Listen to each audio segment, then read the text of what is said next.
మీ ఎలాంటి వ్యాపార ప్రకటనలకైనా వెంటనే మా ఛానల్ సంప్రదించండి. నమస్తే. ప్రస్తుతం మన స్టూడియోలో ప్రముఖ ఆధ్యాత్మికవేత్త దైవజ్ఞ బ్రహ్మశ్రీ వీరాపురం సుబ్రహ్మణ్య స్వామి గారు మనతో ఉన్నారు. సో గురువుగారితో మాట్లాడేద్దాం. నమస్కారం గురుగారు. శుభాశీస్సులండి. గురుగారు, అక్టోబర్ మాసం విశేషంగా కుంభరాశి వాళ్ళకి ఏ విధంగా ఉంటుంది, ఎలాంటి జాగ్రత్తలు తీసుకోవాలి? చంద్రగ్రహణం కూడా వీళ్ళ రాశిలోనే జరిగింది. దాని తాలూకు ఇంపాక్ట్ ఎన్ని రోజులు ఉంటుంది? మరి ఓవరాల్గా ఈ నెల పరిస్థితి ఎలా ఉంది? వివిధ రకాల పండుగలు ఉన్నాయి, మనకి ఎలా వినియోగించుకుంటే బాగుంటుంది అంటారు? కుంభరాశి వాళ్ళకి ముఖ్యంగా చెప్పాలంటే ముందుగా ఏ నక్షత్రం వాళ్ళు ఏమిటి అనేది చాలామంది వీళ్ళు అడుగుతూ ఉంటారు, నా రాశి ఏ రాశి అని చెప్పేసి. అందుకనేసి కుంభరాశి ఇక్కడ ధనిష్ఠ నక్షత్రం 3వ పాదం 4వ పాదం కుంభరాశి. ఇందులో గు గే అక్షరాల మీద, అంటే గో అక్షరాల మీద, గు గే అక్షరాలేమో 2 ధనిష్ఠ నక్షత్రం, ఈ 2 పాదాలు కుంభరాశి. తర్వాత గో అక్షరము, సా సి సు అక్షరము వచ్చేటప్పటికి శతభిష నక్షత్రము, 4 పాదాలు కుంభరాశి. అలాగే పూర్వభద్ర నక్షత్రం, సే సో అక్షరాల మీద పేరున్నటువంటి వాళ్ళు, లేదా దా అక్షరం, దామోదర్, దాక్షాయిని, ధరణి అనే పేరు ఉన్నటువంటి వాళ్ళు కుంభరాశి వాళ్ళు. ఈ పూర్వభద్ర నక్షత్రం 3 పాదాలు కూడా కుంభరాశి. ఈ అక్షరాల మీద పేర్లు ఉన్నటువంటి వాళ్ళందరూ కూడా కుంభరాశి వాళ్ళే.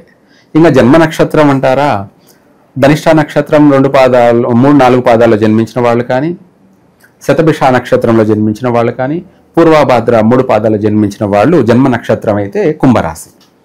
ఈ రాశి వాళ్ళు ఈ యొక్క ఆశ్వేజ మాసం అక్టోబర్ నెల వీళ్ళకు మధ్య రకమైనటువంటి ఫలితాలు, మధ్యమ ఫలితాలు అంటే కష్టే ఫలి, కష్టపడితే ప్రతిఫలం కలుగుతుంది. కష్టపడు, కల్మషం లేకుండా, అంటే నేను ఇది చేస్తే లాభం కలుగుతుందా, నష్టం వస్తుందా, లేదంటే మనము మంచి చెడుల గురించి ఆలోచించుకోకుండా కష్టపడాలి. ఏదైనా సరే ప్రతి దాంట్లోనూ కష్టపడాలి. ఆ కష్టం కూడా ఏంటి అంటే దైవాన్ని నమ్ముకొని, భగవంతుడిని నమ్ముకొని కష్టపడిన వాడు ఎప్పటికైనా కూడా రాజే, ఎప్పటికైనా రాజే. ఎందుకంటే దైవం శాశ్వతమైనది. ఇక్కడ చెప్పేవాళ్ళ మేమైనా కూడా కొంతవరకే చెప్పగలం. ఎంతవరకు చెప్పగలం?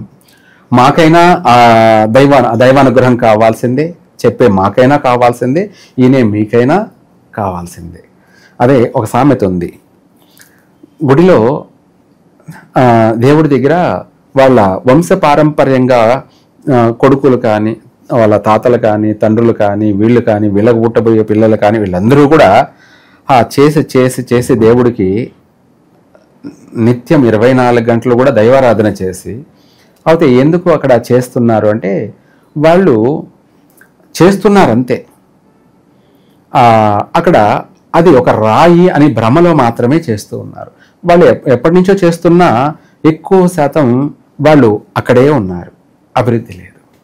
ఎప్పుడో ఒకసారి పోయి దండం పెట్టుకొని వచ్చిన వాడు ఓవర్ నైట్లో అన్నట్టుగా రాత్రికి వాడు కుబేరుడు అవుతున్నాడు, రాజు అవుతున్నాడు. ఏమిటి ఈరోజు చూస్తుండగానే మనతో కలిసి చదువుకున్నవాడు ఎమ్మెల్యే, మంత్రి, సీఎం, పిఎం. కానీ ఇక్కడ ఒకడేమో వాడు ఎప్పటికీ అలాగే ఉన్నాడు. ఏమిటి ఎప్పటికీ అలాగే ఉన్నాడు అన్నట్టుగా గుడిలో పూజారి దైవానికి చేస్తున్నాడే కానీ ఆ భగవంతుడి పైన కల్మషం లేని భక్తి, ప్రేమ, పసిపిల్లల మనస్తత్వం ఉన్నటువంటి ఇదితో చేయడం లేదు. చేస్తున్నాను అంతవరకే. అందువల్ల గుడిలో పూజారిని కరుణించలేదు కానీ వచ్చే పోయే భక్తుల్ని బాగా ఆయన కరుణిస్తున్నాడు. ఎవరు? ఆ గుడిలో ఉన్నటువంటి ఆ మూల విరాటు ఆ స్వామివారు. ఇంకా అలానే అందరూ కాదులేండి, కొంతమంది బాగున్నారు పూజారులైనా కూడా. అంటే వాళ్ళ యొక్క జన్మతః వాళ్ళు చేసేటువంటి శ్రద్ధ, భక్తి, శ్రద్ధలతో వాళ్ళు చేసింది తప్పకుండా ఫలిస్తుంది. అట్లాగా ఇక్కడ ఏమిట్రా అంటే ఈ రాశి వాళ్ళకి కష్టే ఫలి. ఆ కష్టం కూడా భగవంతుడిని నమ్ముకున్నవాడు ఎప్పటికీ చెడిపోడు. మనుషులను నమ్ముకున్నారంటే చెడిపోతారేమో కానీ భగవంతుడిని నమ్ముకున్నవాడు ఏ రోజుకైనా చెడిపోడు. ఈ రోజు కాకపోయినా రేపు వాడు చక్రవర్తి. మన కళ్ళ ముందరే 2 ఉంటాయి. ఏముంటాయి? ఫస్ట్ టాపు, సెకండ్ టాప్ అన్నట్టుగా వాడి జీవితము, ఈరోజు నేను కష్టాల్లో ఉన్నాను, బాగలేను, నా జీవితం అనుకున్నవాడు రేపు బ్రహ్మాండంగా ఉంటాడు. కాబట్టి అందుకు దానికోసమైనా ఇప్పుడు వీడి జీవితం అనేది భగవంతుని మీద ఆధారపడి చేసుకున్నవాడు బాగుపడతాడు. రెండోది వచ్చేసి ఈ రాశి వాళ్ళకి ఈ మన చంద్రగ్రహణం అనేది కుంభరాశిలోనే జరిగింది కాబట్టి ఇది ఎక్కువగా ఇబ్బందులు కలగచేసే అవకాశం ఉంది. అంటే మానసికమైనటువంటి ఇబ్బందులు. చంద్రుడు మనస్సు కారకుడు అనమాట. మన శరీరాన్ని నడిపించేవాడు మనసుకు సంబంధించి. ఆ ఆలోచన ఏదైనా చేయిస్తుందన్నమాట. మంచి ఆలోచన అయితే మంచి చేయిస్తుంది, చెడు ఆలోచన అయితే చెడే చేయిస్తుంది. దాన్నే ఓం చంద్ర అరిష్టేతు సంప్రాప్తి చంద్ర పూజాంచకారేతు చంద్ర ధ్యానం ప్రవక్ష్యామి మమ మనః పీడోపశాంతి. అంటే నన్ను, నా మనసును పీడించవద్దు, నన్ను స్థిరత్వంగా ఉండేలాగా చేయమని ఈ యొక్క అర్థం. అంటే స్థిరంగా అంటే ఆస్తిపాస్తుల్లో కానీ, అభివృద్ధి విషయంలో కానీ అన్నిట్లో కూడా స్థిరపడడం, ప్రతి రంగాల్లో కూడా స్థిరపడాలి అన్నది ఈ యొక్క మంత్రార్థం. పీడించొద్దు, నన్ను బాగు చేయన్నట్టుగా దాని అర్థం. అయితే మనసుకు సంబంధించినటువంటి ఇది కాబట్టి ఎవరి మనసు ఎలా ఉంటుందో, ఎప్పుడు ఎలా ఉంటారో, ఎప్పుడు ఎలా మారుతూ ఉంటారో, క్షణం చిత్తం క్షణం మాయం అన్నట్టుగా ఇప్పుడున్న మాట మీద కొద్దిసేపు పోయిన తర్వాత ఉండరు. అంటే ఈరోజు ఇచ్చిన మాట రేపు ఉండదు, దాట వేస్తూ ఉంటారు, మారిపోతూ ఉంటారు. ఇలాంటివన్నీ కూడా అధికంగా ఉన్నాయి. ఆ మనసే వీళ్లకు నష్ట కష్టాలని తీసుకొచ్చే అవకాశం ఉంది. సరే, ఏది ఏమైనా కొత్త వ్యాపారాలు ప్రారంభం చేయొద్దు. అందులోనూ ట్రావెల్స్ బిజినెస్ లాంటివి అస్సలు వాటి జోలికి వెళ్ళొద్దు. కుంభరాశి వాళ్ళు పర్సనల్గా అయినా కూడా కొనుక్కుందామంటే కూడా ఈ మాసంలో కొనవద్దు, అంత అనుకూలం లేదు. ఎందుకు ఇదే కూడా మనం చెప్తున్నామంటే విజయదశమికి అందరూ కొంటారనమాట. మంచి మాసం, మంచి అదే నవరాత్రులు, విజయదశమి రోజు ఇవేవి ఉండవు అని కూడా చేస్తూ ఉంటారు. కానీ విజయదశమి రోజు కొన్న వాళ్ళు కూడా నష్టాలు ఎంతో మంది పడ్డారనమాట. సరే, అది దృష్టిలో పెట్టుకొని బాగలేదు కాబట్టి తర్వాత కొనుక్కోండి, బాగుంటుంది. పర్సనల్గా అయినా సరే, బిజినెస్ పరంగా అయినా సరే, ఏ వ్యాపారమైనా సరే కొంతవరకు నన్ను అడిగితే పోస్ట్ పోన్ చేసుకోవడం మంచిది. విదేశాలకు వెళ్ళాలనుకున్న వాళ్ళు కూడా పోస్ట్ పోన్ చేసుకోవడం చాలా మంచిది. అలాగే సంతాన విషయంలో కూడా కాస్త ఒడిదుడుకులు నష్టాలు ఉన్నాయి కాబట్టి అది కూడా జాగ్రత్త తీసుకోవడం, జాగ్రత్త పాటించడం మంచిది. ఇదే కాకుండా ఎవరినైనా నమ్మి ఏదైనా సరే ఒక పని వాళ్ళకి అప్పగించకూడదు. నమ్మారు అంటే కంపల్సరిగా మోసపోవడమే. కంపల్సరిగా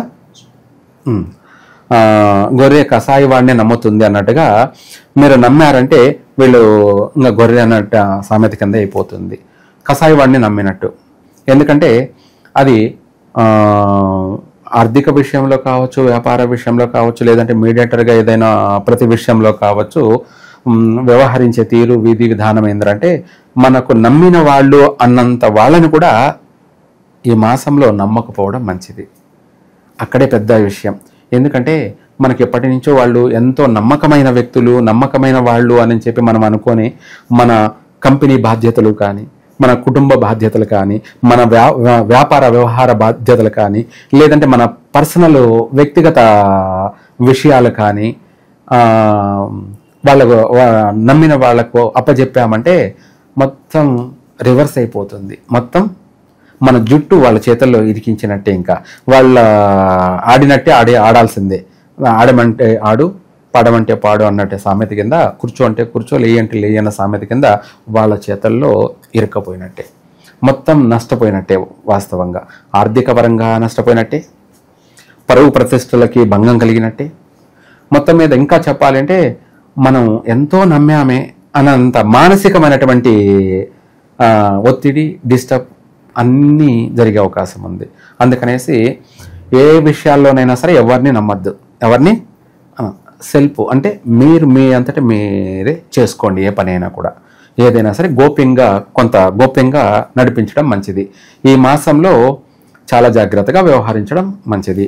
ఇదే కాకుండా వీళ్ళు ఈ మాసంలో ఏ దైవారాధన చేస్తే బాగుంటుంది, కలిసి వస్తుంది అనే విషయంలో ఒక మాటలో చెప్పాలి అంటే, ప్రత్యేకించి ఈ కుంభరాశి వాళ్ళందరూ కూడా దాన ధర్మాలు చేయడము కాకుండా ఏదైనా హోమం జరిపించడం మంచిది. ఏదైనా హోమం అంటే ఏమిటి?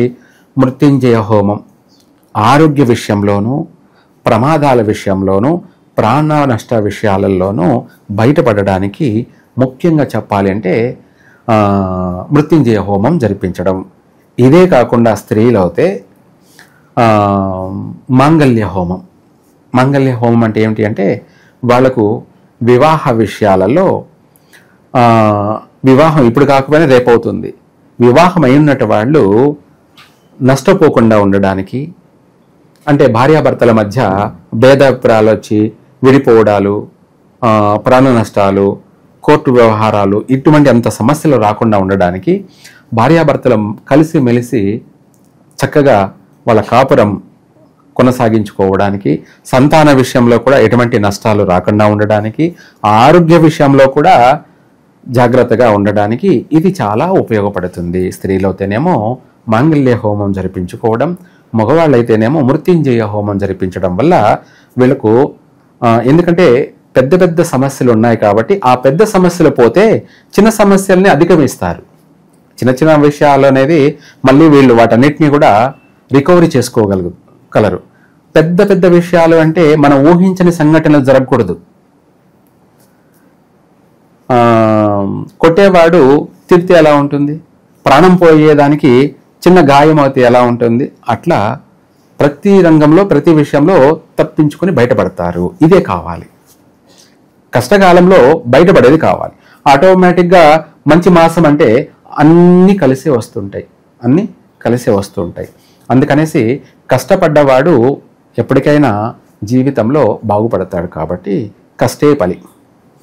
ఓవరాల్గా కుంభరాశి వారి పరిస్థితి ఈ మాసం ఏ విధంగా ఉండబోతుందో మీ మాటల్లో చాలా బాగా వివరించారు. ధన్యవాదాలు. సర్వే జన సుఖినో భవంతు.